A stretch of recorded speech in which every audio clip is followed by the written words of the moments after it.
আওয়ামী লীগের যারা নেতাকর্মী রয়েছেন তারা বেশ উৎফুল্ল, আনন্দের বন্যা, এবং মনে হয় যেন আকাশের চাঁদ তারা পেয়েছে। কেউ কেউ প্রকাশ্য রাজনীতির স্বপ্ন দেখছে, অনেকে চিন্তা করছে যে শেখ হাসিনা যে কোনো মুহূর্তে ফিরে আসতে পারেন, আবার অনেকে আওয়ামী লীগের অফিসে বসে রাজনীতি করার স্বপ্নে বিভোর হয়ে পড়েছেন। ইতিমধ্যে বেশ কয়েকটি জায়গাতে আমরা শুনতে পেলাম যে নবনির্বাচিত সংসদ সদস্য তিনি আওয়ামী লীগের অফিস খুলে দিয়েছেন। আবার এই শুনলাম যে কোনো কোনো অফিসে আবার আওয়ামী লীগের নেতাকর্মীরা স্বপ্রণোদিত হয়ে তারা জাতীয় পতাকা উত্তোলন করেছে। আবার পরবর্তীতে একটা অফিস বোধহয় পুড়িয়ে দেওয়া হয়েছে। তো এখানে দেখুন যে নির্বাচনের সময় নিঃসন্দেহে এমন কিছু ঘটনা ঘটেছে আওয়ামী লীগের মধ্যে এবং বিএনপির মধ্যে, যার কারণে বিএনপির নেতাকর্মীরা বিপুল সংখ্যক আওয়ামী লীগের ভোটারদের ভোট তারা লাভ করেছে এবং প্রায় সব নির্বাচনী এলাকাতে যারা বিএনপির প্রার্থী ছিলেন তারা আওয়ামী লীগ ভোটার, আওয়ামী লীগের রাজনীতি থেকে শুরু করে আওয়ামী লীগ ব্যাপারে বড় বড় ইতিবাচক কথা বলেছেন।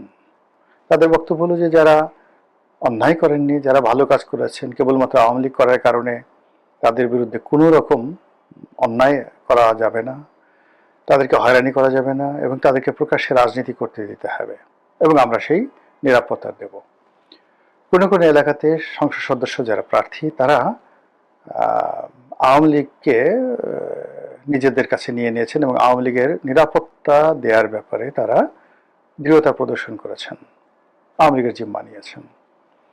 এবং আরো অবাক করার ব্যাপার হলো কিছু কিছু এলাকাতে নির্বাচনের পর আওয়ামী লীগের নেতাকর্মী সেই বিএনপির এক শ্রেণীর নেতাকর্মীর সঙ্গে একত্র হয়ে, বিএনপির মধ্যে যে গ্রুপ থাকে, দুটো গ্রুপ থাকে, তো একটা গ্রুপ আওয়ামী লীগের লোকের সাথে একত্র হয়ে তারা বিএনপির প্রতিপক্ষকে আচ্ছা মতো ঠ্যাঙ্গানি দিচ্ছে এবং সেই ঠ্যাঙ্গানিতে বিএনপির যারা লোকজন তারা কান্নাকাটি করে রীতিমতো অস্থির এবং তারা এখন না পারছে বলতে, না পারছে সহ্য করতে। এই কারণ হলো আওয়ামী লীগ টাকা মারেনি, বিএনপির যারা লোকজন আছে তারা আওয়ামী লীগের সাহায্য নিয়ে তাদের প্রতিপক্ষকে আচ্ছা মতো পিটুনি দিয়েছে। এটা যেখানে আওয়ামী লীগের বিদ্রোহী প্রার্থী হয়েছিল, না বিএনপির বিদ্রোহী প্রার্থী হয়েছিল, তো সেক্ষেত্রে বিদ্রোহী প্রার্থী যদি বিজয়ী হয়ে থাকে তাহলে ধানের শীর্ষের প্রার্থীর সমর্থকদেরকে মার দিচ্ছে, আর ধানের শীর্ষের প্রার্থী যদি বিজয়ী হয়ে থাকে তাহলে বিদ্রোহী প্রার্থীর যারা লোকজন রয়েছে তাদেরকে মারধর করছে।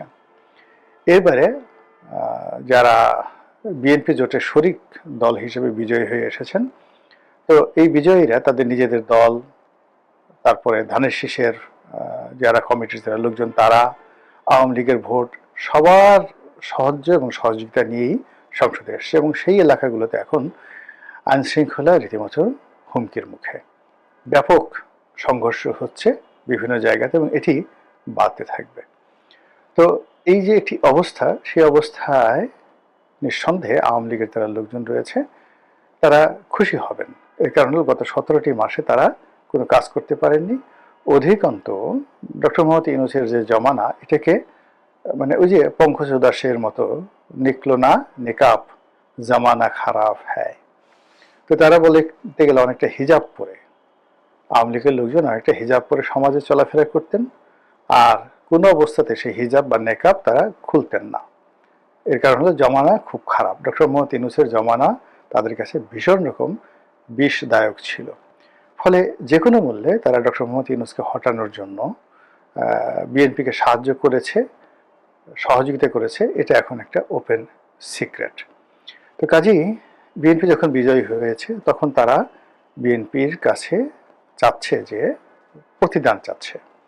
তো এই গেল দেশের অভ্যন্তরীণ রাজনীতিতে নির্বাচন কেন্দ্রিক বিএনপি এবং আওয়ামী লীগের যে সমঝোতা এবং নির্বাচন পরবর্তী সময় বিএনপি এবং আওয়ামী লীগের এই সখ্যতাকে নিয়ে দেশের স্থানীয় রাজনীতি এটা কেমন চলছে তার একটি প্রাথমিক যাকে বলা হয় জরিপ। এর বাইরে যেটি হবে আগামীতে সেটি আরো ভয়াবহ। ভয়াবহ যে সকল আসনে জামাত জয়লাভ করেছে সে সকল আসনে জামাতের সঙ্গে আওয়ামী লীগের লোকের সখ্যতা হবে। এই কারণ হলো বিএনপি যে কাজগুলো তারা করছে সেটা সেই কাজগুলো হলো চাঁদাবাজি, মাস্তানি, রাহাজানি। তো এগুলো করে পুরো সমাজের যে নিয়ন্ত্রণ তাদের হাতে। আর যেহেতু তারা টাকা পয়সা কালেকশন করছে, থানা পুলিশের যে সকল দুর্বৃত্ত রয়েছে, যে সকল বাজে লোক রয়েছে, তাদের সঙ্গে এই ধরনের চাঁদাবাজদের একটা ভালো সম্পর্ক থাকে, ভাগাভাগি, বিচার সালিশ সবকিছু। তো সেক্ষেত্রে যিনি জামাতের সংসদ সদস্য, তিনি তার নেতাকর্মীদেরকে নিয়ে বিএনপির যে চলমান যে দখল বাণিজ্য, চাঁদাবাজি, মাস্তানি, এগুলোর বিরুদ্ধে তিনি কিছুই করতে পারবেন না। তো সেই ক্ষেত্রে যারা একটু স্মার্ট, চালাক, তারা করবেন কি, প্রশাসনের সাহায্য এবং সহযোগিতা নিয়ে ব্যাপক মাত্রায় আওয়ামী লীগ নেতাকর্মীদেরকে পুনর্বাসিত করার চেষ্টা করবেন।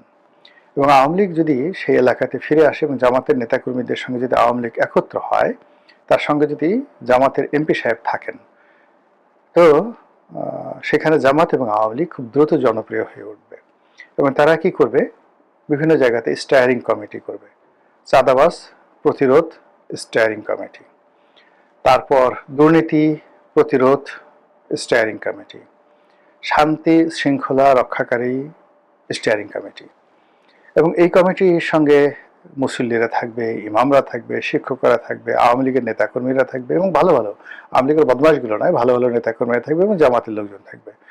ফলে যে একটা সামাজিক বিপ্লব শুরু হয়ে যাবে, সেই বিপ্লবে জামাত এবং আওয়ামী লীগ তারা অনেকটা এগিয়ে যাবে। যে এলাকাতে বিএনপির পরিবর্তে আওয়ামী লীগের লোকজন, বিএনপির পরিবর্তে যেখানে জামাত জয়লাভ করেছে, সেখানে আওয়ামী লীগের এই অবস্থা হবে। তো কাজে আগামীতে যে সংসদের ভিতরে রাজনীতি হচ্ছে, সংসদের বাইরের রাজনীতি হচ্ছে, পথে ঘাটে মাঠে দূতাবাসগুলোতে যা কিছু হচ্ছে, সব জায়গাতেই অনিবার্য হিসেবে আওয়ামী লীগ চলে আসবে, বিএনপির সাহায্যকারী শক্তি হিসেবে, জামাতের সাহায্যকারী শক্তি হিসেবে, কিংবা অন্যান্য যে সকল ছোট ছোট রাজনৈতিক দল যারা বিএনপির ধানের শীষ নিয়ে বা বিএনপির সমর্থন নিয়ে বা সংসদ সদস্য হয়েছে, তাদেরকেও আওয়ামী লীগের সহযোগিতা নিতে হবে এলাকায় মুভমেন্ট করার জন্য।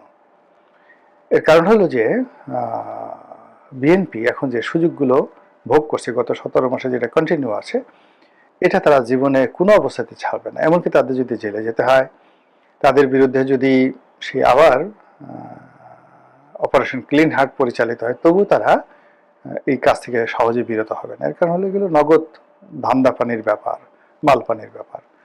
এক একটি এলাকাতে, যেমন কারণ বাজার এলাকাতে শোনা কথা, ডেলি কয়েকশো কোটি টাকার, আল্লাহ মাফ করুক, আমি 1 কোটি টাকাও একসাথে দেখিনি কখনো। তো কয়েকশো কোটি টাকা, এখানে একটা জিনিস বলে রাখা ভালো, আমি কিন্তু মানে 1 কোটি টাকা একসাথে দেখিনি, মানে ব্যাংক থেকে উঠে 1 কোটি টাকা একত্রে রেখে আমার হয়নি, ট্রানজাকশন হয়েছে, বহু ট্রানজাকশন হয়েছে। হয়তো আমার সহায় সম্পত্তি বিক্রি করলে বা একত্রে করলে কয়েক শত কোটি টাকা হবে।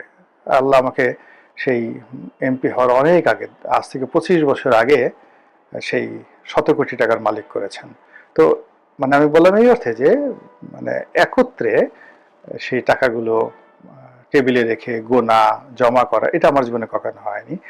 আসছে, খরচ করেছি, ইনভেস্ট করেছি, সেভাবে চলেছে। এনিওয়ে, তো যেটা বললাম যে যারা দুর্নীতি করে, তো তাদের কাছে তো অনেকের এই দুর্নীতির টাকা রাখার জন্য বড় বড় সিন্দুক থাকে। 1 কোটি টাকা যদি আপনার কাছে থাকে, 1000 টাকার বান্ডেল যদি হয়, তাহলে কতগুলো বান্ডেল লাগে? 100টা বান্ডেল লাগে 1 কোটি। যদি 100 কোটি হয়, তাহলে কতগুলো বান্ডেল লাগে, কতগুলো ট্রাঙ্ক লাগে, কতগুলো যাকে বলা সিন্দুক লাগে। এবং এই ধরনের মানে 100 কোটি টাকা কারণ বাজার থেকে যদি কেউ বহন করে নিতে হয়, তাহলে তো তার একটা রীতিমতো পিক আপ লাগবে। তো এটাই আমি বলছিলাম যে এই যে এত টাকার যে লেনদেন, এটা তো কারো ঝাড় ফুঁক কিংবা কারো ধরেন নীতি কথা, এতে কেউ বন্ধ করবে না। টাকার আনন্দ, টাকার লোভ, টাকার লালসা, টাকার মায়া, টাকার মোহ এত নির্মম, এত নিষ্ঠুর যে টাকার জন্য অনেকে দেশ বিক্রি করে, টাকার জন্য অনেকে নিজের মাকে বিক্রি করে দেয়, স্ত্রীকে বিক্রি করে দেয়, কন্যাকে বিক্রি করে দেয়, টাকার জন্য নিজের কিডনি বিক্রি করে দেয়, নিজের চোখ বিক্রি করে দেয়, হার্টের বাল্ব বিক্রি করে দেয়। এই হলো টাকা। তো কাজেই সেই টাকা যারা শত শত কোটি টাকা চাঁদাবাজি করছে, তারা কোরআনের কোনো আয়াত দ্বারা বা হাদিসের কোনো যাকে বলা হয় নির্দেশনা দ্বারা এগুলো বন্ধ করে দেবেন, এটা হয় না। ফলে এদের বিরুদ্ধে একটা দুর্বার আন্দোলন গড়ে তুলবে যারা চাঁদাবাজ বিরোধী লোকজন, বিশেষ করে জামাতের যারা লোকজন, যারা এটা প্রচার করছে। আর এই কাজ করার জন্য তাদের ম্যান পাওয়ার লাগবে, আর সেই ম্যান পাওয়ার এখন তারা আওয়ামী লীগ থেকে নেবে। এটাই হলো স্বাভাবিক রাজনীতির হিসাব। এবং সেই হিসাবে দূর থেকে বসে, বিশেষ করে দিল্লি থেকে বসে এই দৃশ্য দেখবে শেখ হাসিনা, আর হাসবে এবং খুশি হবে। এবং তিনি যদি টুস করে ফুস করে নিজের ইচ্ছায় হোক, সরকারের ইচ্ছায় হোক, জামাতের ইচ্ছায় হোক, তারেক জিয়ার ইচ্ছায় হোক, নরেন্দ্র মোদীর ইচ্ছায় হোক, অলানে ছাড়েন কোনো একদিন হঠাৎ করে যদি আপনি দেখেন তীরপুরে দিয়ে সোজা কুমিল্লা টুস করে ঢুকে গেছে, অথবা মেহেরপুর বৈদ্যনাথ তলা থেকে মানে ওখান দিয়ে ঢুকে গেছে, অথবা চাঁপাই নবাবগঞ্জ দিয়ে ঢুকে গেছে, এটা বা ওই শিলিগুড়ি দিয়ে ঢুকে গেছে, রংপুর দিনাজপুর দিয়ে। ওখানে তো তার দিনাজপুরের যে ওই এলাকার তো তার স্বামীর বাড়ি, ডক্টর মোহাম্মদ ওয়াজেদ সাহেবের বাড়ি, তো তিনি সেখান থেকে ঢুকে গেছেন। এরকম একটা পরিস্থিতি যদি তৈরি হয়ে যায়, তখন কি বলবেন বলেন? মহান আল্লাহ আমাদের সবাইকে হেদায়েত দান করুন এবং হেফাজত করুন। আসসালামু আলাইকুম ওয়া রাহমাতুল্লাহি ওয়া বারাকাতুহু।